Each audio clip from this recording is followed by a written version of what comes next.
Date outlook कैसा है, आगे किस तरह की उम्मीद इन्वेस्टर्स को डेट से रखनी चाहिए? तो ये एक ऐसी कार है जिसका हम एक्सीलरेटर प्रेस करते हैं तो उसका इम्पैक्ट मान लीजिए, क्योंकि कहीं ना कहीं एक डिमांड सप्लाई मिसमैच दिखाई दे रहा है। तो किस तरह के इन्वेस्टर्स के लिए डेट फंड सुटेबल होते हैं? एक तो ये कि इन्वेस्टर जो है वो स्टेबिलिटी चाहता है, वो रिस्क नहीं चाहता। तो यदि आप, क्योंकि उन्हें लगता है कि within the constraints of fixed income space these categories can outperform. इन सारे फंड्स को इन 3 थीम के अंदर कैटेगराइज कर सकते हैं। ऐसे टाइम फ्रेम भी हुए हैं जहां पे इक्विटी ने 10 साल तक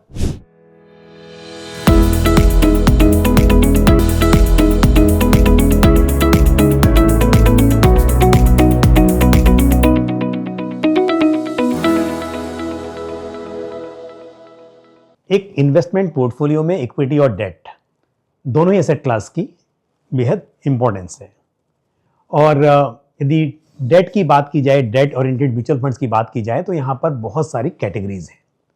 किस तरह के इन्वेस्टर्स को डेट में इन्वेस्ट करना चाहिए, कौन सी कैटेगरी उनके लिए सूटेबल हो सकती है, आगे डेट से किस तरह की उम्मीद रखनी चाहिए, इन सब बातों पर आज हम चर्चा करेंगे। नमस्कार, आप देख रहे हैं फंडनामा। मैं हूं पंकज मटपाल और डेट को और बेहतर तरीके से समझने के लिए मेरे साथ हैं आज the wealth company mutual fund के CIO debt mister Umesh Sharma. Sir नमस्कार, स्वागत है आपका हमारे इस कार्यक्रम में। नमस्कार। इक्विटी की बात हमेशा होती है, लेकिन डेट में रिटेल इन्वेस्टर्स का इंटरेस्ट थोड़ा कम रहता है। उसकी वजह एक तो ये भी है कि इक्विटी में थोड़ा एक्साइटमेंट होता है, जल्दी जल्दी पैसा बनता है, डेट में थोड़ा स्लो होता है। लेकिन जैसा मैंने कहा कि इंपॉर्टेंस तो डेट की बहुत है, स्टेबिलिटी चाहिए पोर्टफोलियो में, तो फिर आपको डेट में इन्वेस्ट करना होगा। तो पहला सवाल मेरा आपसे यह है कि डेट आउटलुक कैसा है, आगे किस तरह की उम्मीद इन्वेस्टर्स को डेट से रखनी चाहिए? तो जैसा कि हम जानते हैं, पिछले 1 साल के लगभग RBI ने काफ़ी ब्याज दरों में कटौती की है। इसकी प्रमुख 2 वजह रहती है। तो एक तो ग्रोथ पे आउटलुक क्या है और दूसरा इन्फ्लेशन की क्या स्थिति है। तो ग्रोथ में हमने देखा कि यदि हम नॉमिनल GDP को देखें, उसके ट्रेंड को देखें पिछले कुछ सालों के, तो वो लगातार नीचे की तरफ आ रहा है। इन्फ्लेशन जो है वो भी RBI का जो टारगेट है 4% ±2%, उसको काफ़ी अंडरशूट उसने किया है। और उसके किसी भी कंपोनेंट को आप देख लें, चाहे वो हेडलाइन हो चाहे वो कोर हो, दोनों ही में सॉफ्टनेस है। सो उसके मद्देनज़र RBI और गवर्नमेंट दोनों ने काफ़ी कदम उठाए हैं। ब्याज दरों में कटौती, लिक्विडिटी प्रोवाइड करना मार्केट में, टैक्स पॉलिसीज़ को रैशनलाइज करना, जिससे कि कंजम्पशन को बढ़ावा मिले। तो ये सब होने के बाद क्या होता है कि जब ये सब पॉलिसीज़ इम्प्लीमेंट की जाती हैं तो उनका असर आपको तुरंत नहीं दिखता है। तो ये एक ऐसी कार है जिसका हम एक्सीलरेटर प्रेस करते हैं तो उसका इम्पैक्ट, मान लीजिए, मैं जस्ट एक एग्जांपल के तौर पे कह रहा हूँ कि उसी समय इमीडिएटली नहीं दिखेगा। प्रॉब्ली 1 किलोमीटर 2 किलोमीटर गाड़ी चल जाएगी, उसके बाद वो आपको नज़र आने लगेगा। सिमिलरली जब ब्रेक लगाते हैं तो वो गाड़ी रुकती भी देर से ही है। तो 3-4 क्वार्टर लग जाते हैं इन सब चीज़ों का इम्पैक्ट आते आते। तो हो सकता है, और हमारी उम्मीद है कि इसका जो पॉजिटिव इम्पैक्ट है वो 2026 में, हमें कैलेंडर 26 में देखने को मिलेगा। काफ़ी कुछ, क्योंकि अंतर्राष्ट्रीय मार्केट में भी काफ़ी उथल पुथल है, तो काफ़ी कुछ इस पे भी निर्भर करेगा कि वहाँ पे क्या हो रहा है। Specifically in economies like the US for example, dollar का आउटलुक क्या रहता है, उस पर भी काफ़ी कुछ डिपेंड करेगा। तो हमारा बेस केस ये है कि इन terms of levels of policy rates हम काफ़ी हद तक वो जर्नी पूरी कर चुके हैं। ऐसा नहीं है कि आगे और रेट कट का स्कोप नहीं है, रेट कट का स्कोप है, लेकिन सर्टेन मार्केट रियलिटीज़ हैं जिसको भी RBI को ध्यान में रखना होगा। Liquidity becomes more important today, the transmission of past policy rate cuts becomes more important today, not only in terms of बैंकों के डिपॉजिट या credit rates, but also in terms of क्या फिक्स्ड इनकम मार्केट में levels चल रहे हैं। तो जैसा कि हमने देखा, जब RBI ने लास्ट पॉलिसी रेट कट किया that was not fully anticipated by the market. करीब 60% मार्केट एक्सपेक्ट कर रहा था कि रेट कट नहीं होगा, 40% लोग ही एक्सपेक्ट कर रहे थे कि रेट कट होगा। पर उसके बाद जो भी मार्केट में यील्ड लेवल्स हमने देखे वो कुछ समय के लिए नीचे आए, पर उसके बाद हम देख रहे हैं कि वो उस लेवल से फिर से ऊपर की तरफ चले गए, क्योंकि कहीं ना कहीं एक डिमांड सप्लाई मिसमैच दिखाई दे रहा है, चाहे वो शॉर्ट एंड हो या वो लॉन्ग एंड हो। तो अलग अलग वजह हैं दोनों की। तो हमने बैंकों का जो क्रेडिट ग्रोथ जो है वो करीब 12% की रेट से ग्रो कर रहा है, जबकि जो डिपॉजिट रेट है वो लेस देन 10% की रेट से ग्रो कर रहा है, और जो CD रेशो है बैंकिंग सिस्टम का वो 81% पे आया हुआ है। सो डेफिनेटली ऐसे समय में सर्टेन फंडिंग स्ट्रेस दिखता है, क्योंकि अगर क्रेडिट ग्रोथ लगातार होती रहती है तो उसको फंड करने के लिए या तो यदि आपको मोर डिपॉजिट्स जिसकी रिक्वायरमेंट है, जो कि फिलहाल जिस तरह से आनी चाहिए उस तरह से नहीं आ रही बैंकिंग सिस्टम के पास, so they have to rely on other sources like issuances of more and more certificate of deposits. मतलब शॉर्ट एंड पे सप्लाई बढ़ती है तो डेफिनेटली उसका असर रेट्स पे देखने को मिलता है।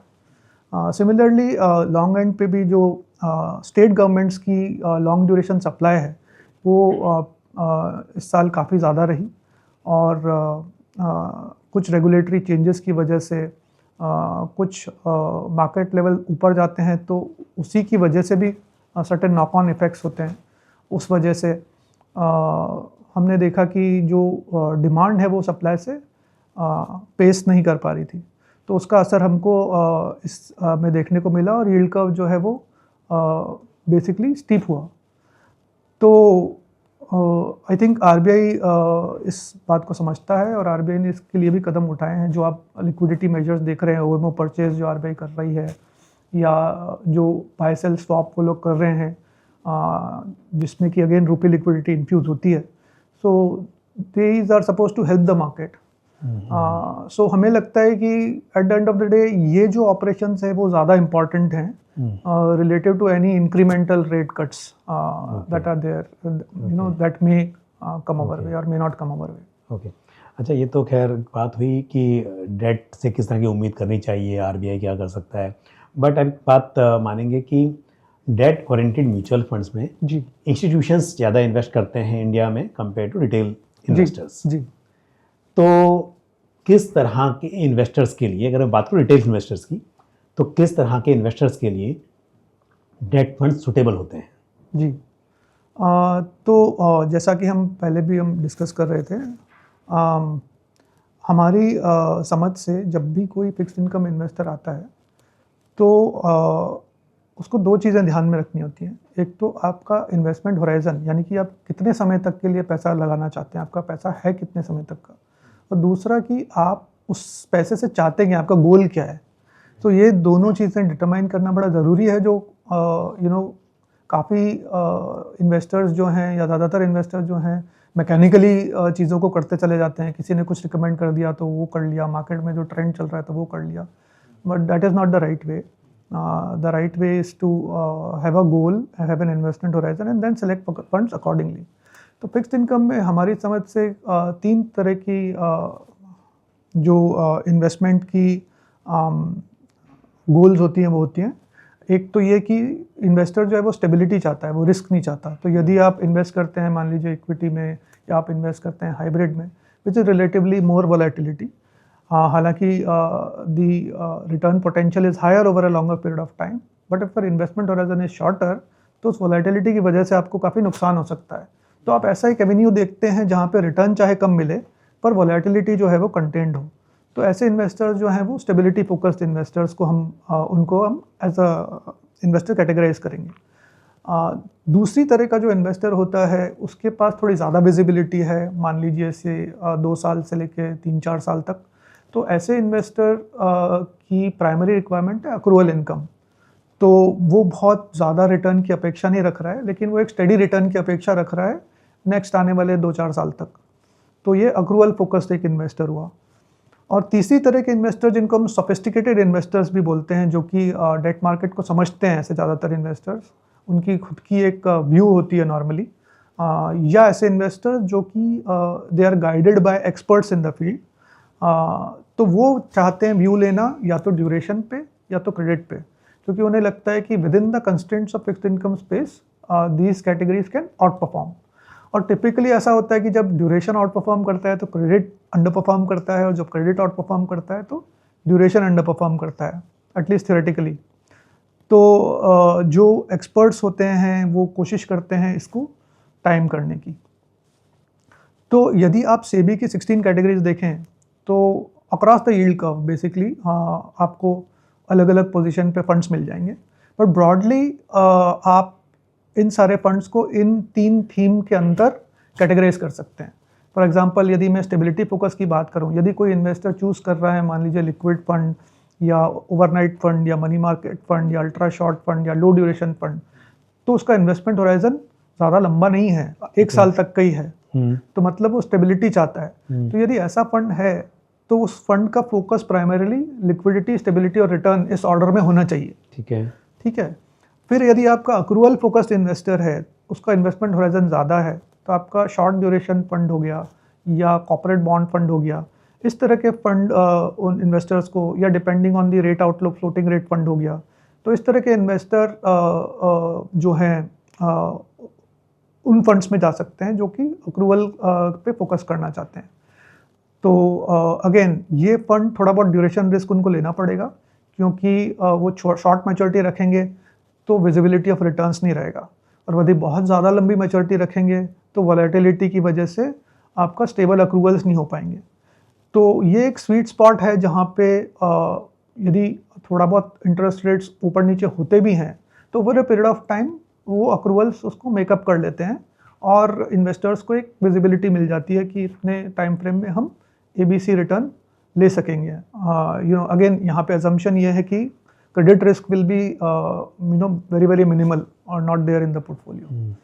और जो तीसरी कैटेगरी के इन्वेस्टर्स हैं जो अल्फा बनाना चाहते हैं with in the fixed income space, so they can look at funds like, अगर ड्यूरेशन रिस्क है तो again long duration funds, GSEC fund, dynamic bond funds और क्रेडिट रिस्क फंड्स। सो यहाँ पे अगेन क्योंकि ये फंड्स अगर यदि ड्यूरेशन लेते हैं या क्रेडिट लेते हैं तो आपका इन्वेस्टमेंट होराइजन जो है इन सब स्कीम्स में 3 साल या उसके ऊपर होना चाहिए। और अगेन यहाँ पे because of volatility, so you should expect a lot of volatility and you should be comfortable with that volatility. So again investors जो हैं वो अपनी स्कीम्स केयरफुली चूज़ कर सकते हैं। फंड मैनेजर किस तरह से स्कीम को रन कर रहे हैं वो जानना भी बहुत ज़रूरी है। जैसे कि यदि हम कुछ स्कीम्स को देखें तो उनमें रेटिंग रिस्ट्रिक्शंस हैं और रेगुलेटर की तरफ से, और कुछ स्कीम्स को देखें तो उनमें ड्यूरेशन रिस्ट्रिक्शंस हैं, और कुछ स्कीम ऐसी हैं जिसमें दोनों ही नहीं हैं। तो आपको इस चीज़ का ध्यान रखना है कि जहाँ पे जो फ्लेक्सिबिलिटी है फंड मैनेजर की वो उसको कैसे यूज़ कर रहा है। तो यदि रेटिंग की फ्लेक्सिबिलिटी है तो किस तरह की रेटिंग जो है वो डोमिनेट कर रही है फंड में, और उस फंड मैनेजर की फिलॉसफी क्या है। और यदि ड्यूरेशन की फ्लेक्सिबिलिटी है तो again with respect to duration वो किस तरह से मैनेज कर रहे हैं। तो सेबी ने इसके लिए भी आसान किया है, एक पोटेंशियल रिस्क क्लास उन्होंने डिक्लेयर की है, जिसमें कि depending on your credit quality of the paper and the duration of your instrument, उन्होंने एक मैट्रिक्स डिवाइस किया है। सो यदि ज़्यादा आपकी मैच्योरिटी होगी तो 1 to 3, यदि क्रेडिट क्वालिटी यदि आपकी from the most safest to less safer ABC, so matrix A1 B1 C1 A2 B2 C2 इस तरह से हर एक फंड्स को क्लासीफाई करना ज़रूरी होता है। तो आप ये देख सकते हैं कि कोई भी फंड अपने आप को किस कैटेगरी में क्लासीफाई कर रहा है, that gives you some idea कि वो किस तरह की फ्लेक्सिबिलिटी रेटिंग साइड पे या ड्यूरेशन साइड पे रन करेगा। दूसरी चीज़ होती है रिस्कोमीटर। तो जो PRC होता है वो आपका डिफाइन करता है कि मैक्सिमम रिस्क एक फंड क्या ले सकता है। रिस्कोमीटर आपको ये बताता है कि एक्चुअल रिस्क क्या है उस फंड में। सो यदि फॉर एग्जांपल एक लिक्विड फंड है वो B1 कैटेगरी में है, so it can take moderate to minimal credit risk, low to moderate kind of credit risk, and duration is capped at 91 days। But यदि उसके सारे के सारे एक्सपोजर जो हैं in terms of credit rating highest credit rating में आ रहे हैं, तो वो A1 कैटेगरी का पोर्टफोलियो चला रहा है। तो हो सकता है कि मेरा मैक्सिमम रिस्क कैपेसिटी B1 है, बट मैं कंसिस्टेंटली A1 में चल रहा हूँ, तो वो एक कंजर्वेटिव प्रोफाइल पोर्टफोलियो का है। तो वो एक आपको देखने से भी पता लग जाता है इन्वेस्टर को कि किस तरह का जो है मैंडेट जो है फंड मैनेजर रन कर रहा है, उसकी क्या फिलॉसफी है और वो कहाँ से रिटर्न जनरेट करना चाहता है। समझा। अच्छा, एक सवाल ये था कि रिटेल इन्वेस्टर्स जी एक तो जैसे STP करते हैं तो उसके लिए लिक्विड फंड या अल्ट्रा शॉर्ट ड्यूरेशन फंड उनमें पैसा पार्क करते हैं और फिर वहाँ से इक्विटी में ट्रांसफ़र करते हैं, तो जी। उसके लिए पर्पस के लिए यूज़ करते हैं। दूसरा इमरजेंसी फंड, जी इमरजेंसी फंड के लिए again liquid fund, money market fund, जी, तो ये डिपेंडिंग सब on the horizon again. Horizon जी अगेन। बट होराइजन में भी ऐसा होता है कि अक्सर देखा जाता है अगर उनके पास थोड़ा ज़्यादा करना है तो थोड़ा पैसा वो लिक्विड फंड जैसे फंड में रखेंगे और बाकी का पैसा इक्विटी सेविंग्स फंड या फिर कंजर्वेटिव हाइब्रिड फंड, जी तो थोड़ा सा इक्विटी का एक्सपोजर भी वहाँ पे रहे, उस तरह का कि उनकी मतलब प्लानिंग होती है। जी बट हम बात करें अगर जो लॉन्ग ड्यूरेशन फंड है, जो गिल्ड फंड हो या फिर कॉर्पोरेट बॉन्ड फंड है, इस तरह के फंड्स, तो यहाँ पर निवेशकों के पास में एक तो ये है कि वो इस तरह के डेट फंड में निवेश कर लें। जी दूसरा कि ये भी है कि जैसे हमारे पास आजकल हाइब्रिड कैटेगरीज हैं, बहुत सारी हैं, अग्रेसिव हाइब्रिड की बात करें या फिर मल्टी एसेट एलोकेशन जी फंड, जी जी डायनेमिक एसेट एलोकेशन या बैलेंस एडवांटेज जी फंड, तो इस तरह की कैटेगरी के थ्रू भी उन्हें डेट में एक्सपोजर मिल जाता है। जी। और बहुत ही अच्छी बात यह है कि आजकल जैसे हम बात करें बैलेंस एडवांटेज फंड की, जी तो वहाँ पे ये भी है कि डेट में कब कम करना है, इक्विटी में कम करना है, मुझे नहीं सोचना है, वो फंड मैनेजर डिसाइड कर लेंगे।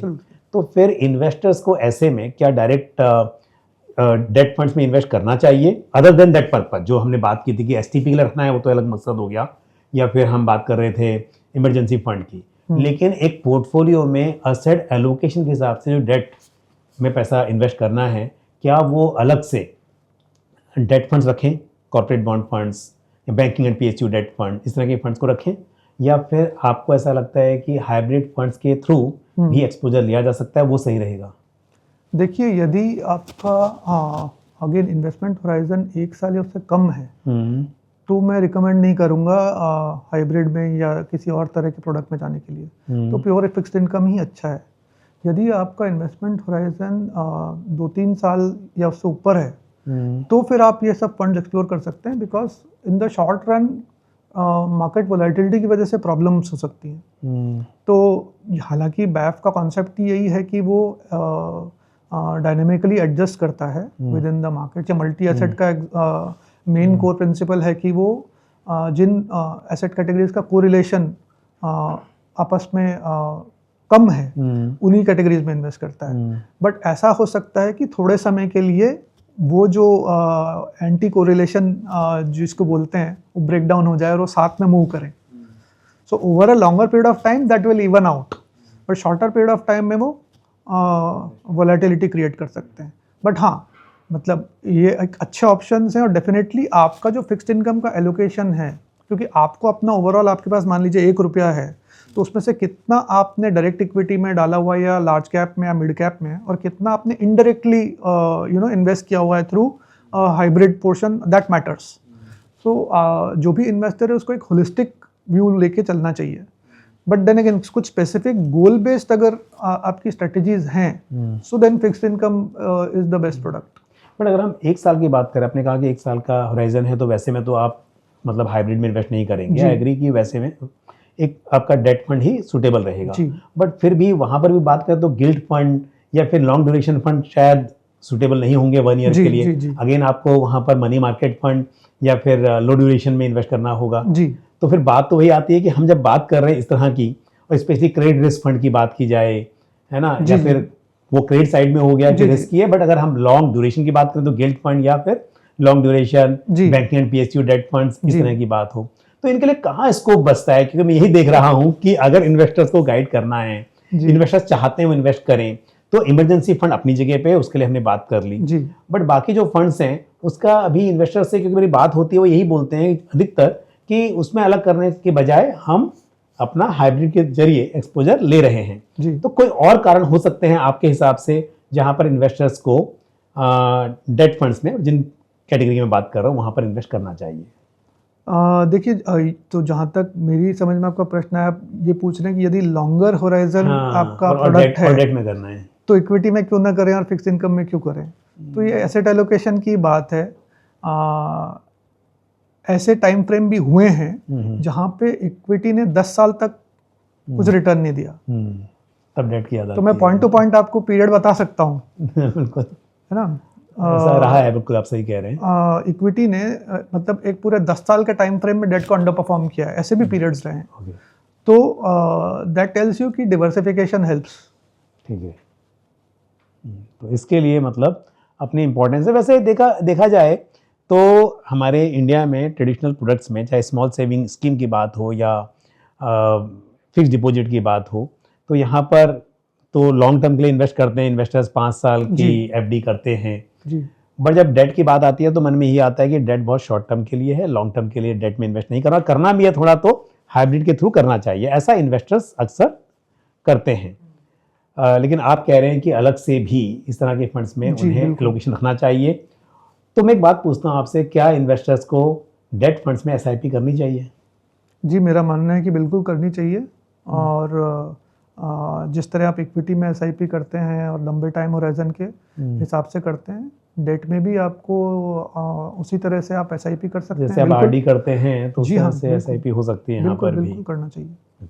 थैंक यू वेरी मच, आपने मेरे सभी प्रश्नों के उत्तर दिए और डेट से किस तरह की उम्मीद रखनी चाहिए वो भी बताया, और साथ में इन्वेस्टर्स को अपने लिए किस तरह से फंड्स चुनने चाहिए वो भी आपने एक्सप्लेन किया। तो एक बार फिर से आपका बहुत बहुत धन्यवाद। Thank you. तो आज मैंने उमेश सर से जानने की कोशिश की कि किस तरह से डेट फंड्स में निवेश करना चाहिए, क्या उम्मीद रखनी चाहिए, और मुझे उम्मीद है ये जानकारी आपको पसंद आई होगी। आपका कोई भी सवाल या सुझाव हो तो कमेंट बॉक्स में पोस्ट कर सकते हैं। इसी के साथ मुझे दीजिए इजाज़त, आज के एपिसोड में इतना ही, लेकिन अगले एपिसोड में किसी इंपॉर्टेंट टॉपिक के साथ आपसे मुलाकात होगी। धन्यवाद।